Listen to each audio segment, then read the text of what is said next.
Shalom Bapak Ibu, saudara-saudari yang terkasih dalam Kristus. Jumpa lagi dengan saya dalam renungan singkat hari ini.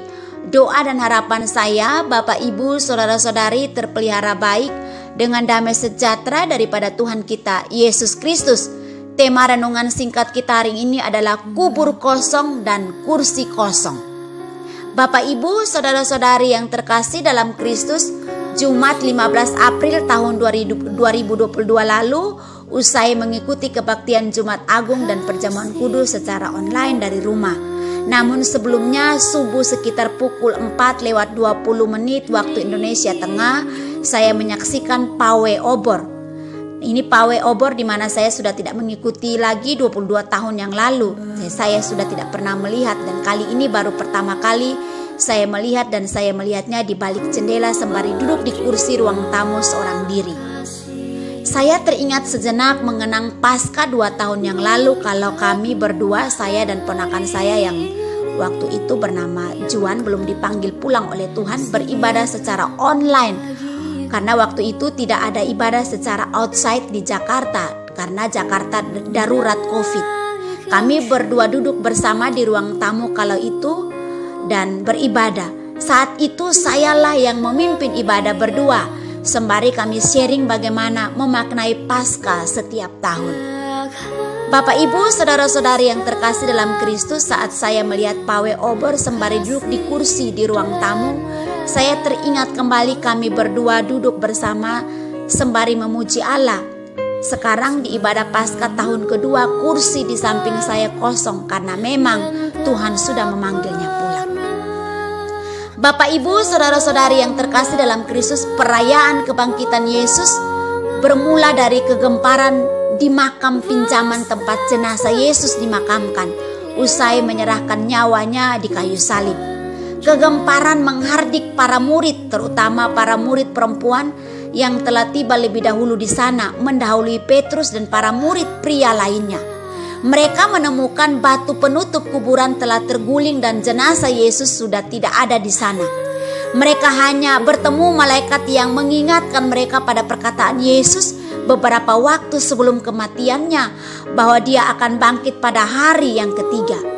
Dan malaikat itu juga memberikan petunjuk di mana mereka bisa bertemu dengannya. Dalam perkembangannya, kosongnya kuburan itu bukan sekedar fakta bahwa telah tidak ada isinya, tetapi ini merujuk pada sebuah fakta yang jauh lebih besar lagi, yakni bahwa Yesus sudah bangkit. Sebuah fakta yang mengguncangkan, mengandung kontroversi bahkan hingga 2000-an tahun kemudian, bahkan sampai sekarang. Kebangkitan yang tidak sekedar Yesus menjadi hidup kembali, tetapi oleh Alkitab menstempelnya sebagai dasar bagi sia-sia atau tidaknya iman orang Kristen. 1 Korintus 15 ayat 17 berkata, "Dan jika Kristus tidak dibangkitkan, maka sia-sialah kepercayaan kamu dan kamu masih hidup dalam dosamu." Tak heran bila hingga sekarang di titik itu iman Kristen mengalami begitu banyak serangan, pertanyaan, dan keraguan. Ya, iman Kristen memang mempercayai kebenaran dalam cara yang berbeda secara fundamental, bahkan dianggap aneh oleh dunia ini.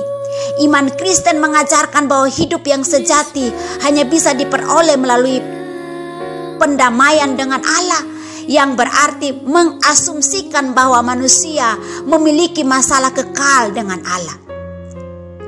Pendamaian itu mensyaratkan adanya kematian, bukan kematian biasa, tetapi kematian yang menebus. Kematian yang menebus itu mensyaratkan siapa yang layak menjalaninya. Dan secara definitif Alkitab menjelaskan tidak ada seorang manusia pun yang layak menjalaninya.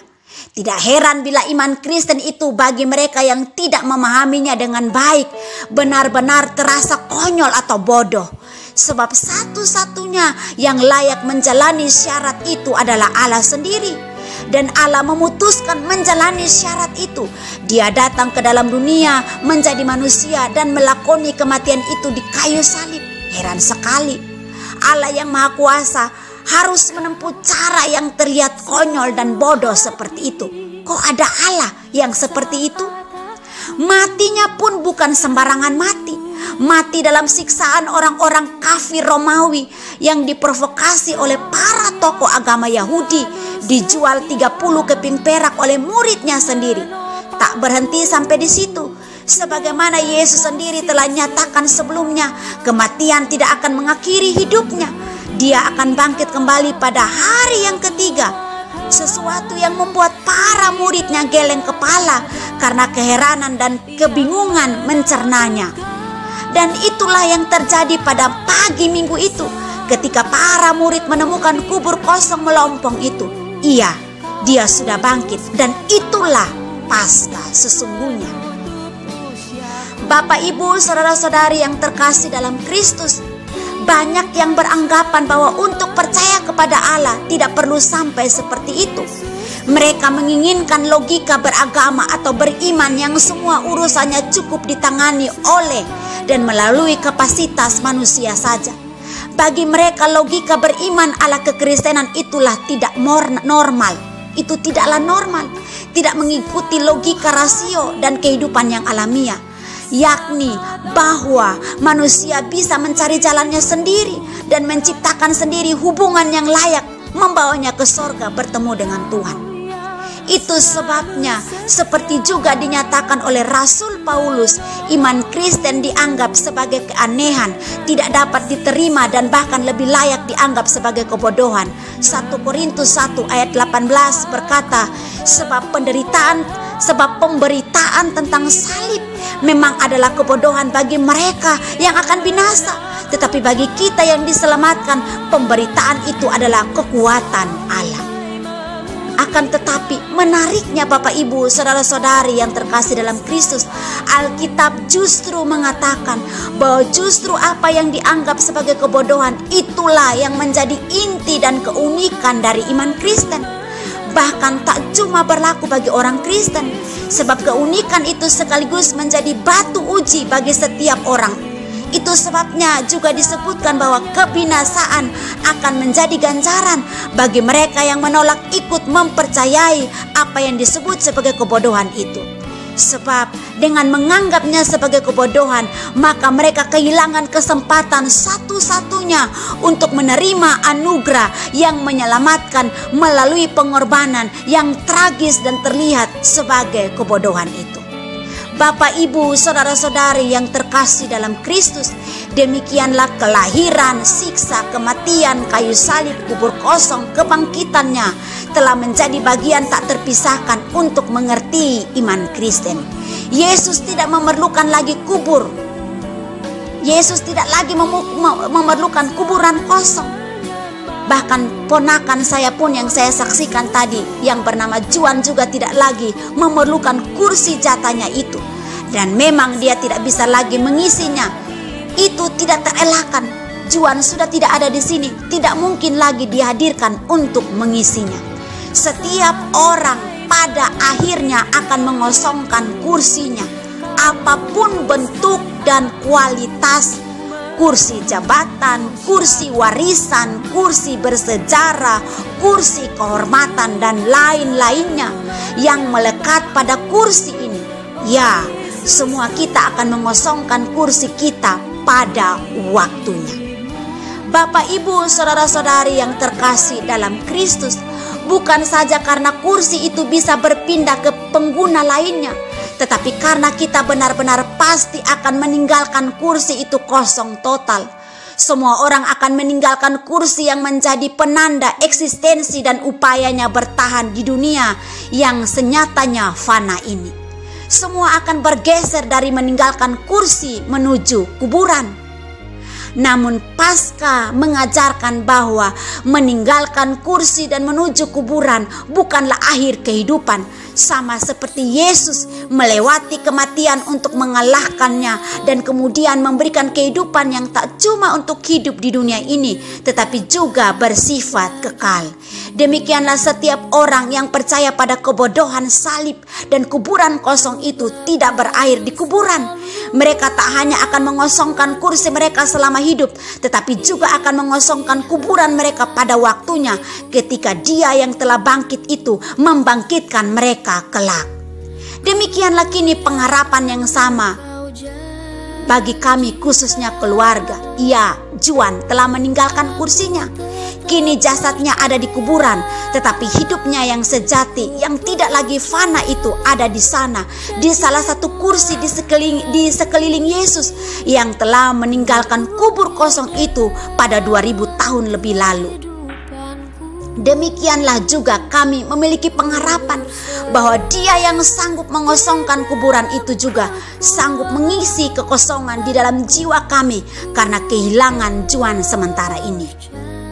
Kursi kosong itu tak lagi menjadi gambaran ironi dan kepedihan belaka, tetapi juga pengingat bahwa Dia yang telah meninggalkan kubur kosong bisa mengisi kursi kosong itu dalam batin terdalam kami.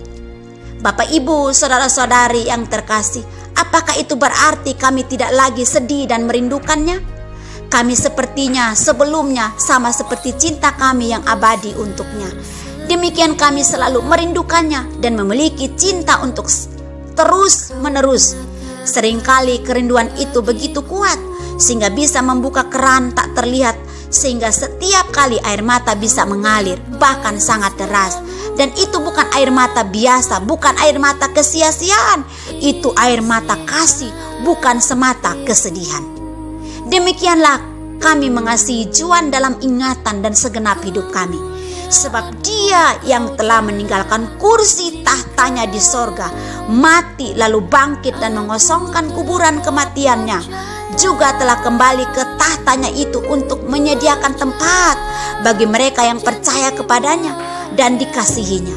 Demikianlah kami juga percaya bahwa Juan pun berada dalam pemeliharaan kekal di sana. Setiap kali memang dan sehingga waktu tertentu perasaan kekosongan itu dan dorongan untuk menghadirkannya akan selalu ada. Tetapi meski tidak mudah mencerna seluruh rangkaiannya yang memang terasa tidak mengikuti hukum logika pada umumnya, kami percaya bahwa Juan pun tidak pergi ke dalam kekosongan. Juan pergi dan sekarang bersama dengan Yesus Kristus yang telah mengosongkan kuburan itu, dan karena itu Juan terpelihara sempurna di sana. Dan itu juga yang membuat hati ini begitu bergairah. Seandainya tiba waktu mengosongkan kursi kami tidak akan pergi menuju ruang kosong. Kami akan bertemu dengan Dia, dan tentu saja Juan juga bukan menuju ruang kosong. Itu sebabnya meski tidak serta-merta akan bergempita sebelumnya, kami belajar mempercayai dan menjalani hari-hari dengan keyakinan seperti tercakup dalam lagu ini. Anak Allah Yesus namanya, menyembuhkan, menyucikan, bahkan mati tebus dosaku. Kubur kosong membuktikan Dia hidup. Sebab Dia hidup ada hari esok. Sebab Dia hidup ku tak gentar, karena ku tahu Dia pegang hari esok. Hidup jadi berarti sebab Dia hidup. Biarlah makna Paskah di tahun ini menjadi berkat tersendiri bagi kami dan bagi Bapak, Ibu, saudara-saudari yang terkasih. Kiranya renungan firman Tuhan ini menjadi berkat bagi kita di hari ini. Tuhan memberkati kita. Shalom.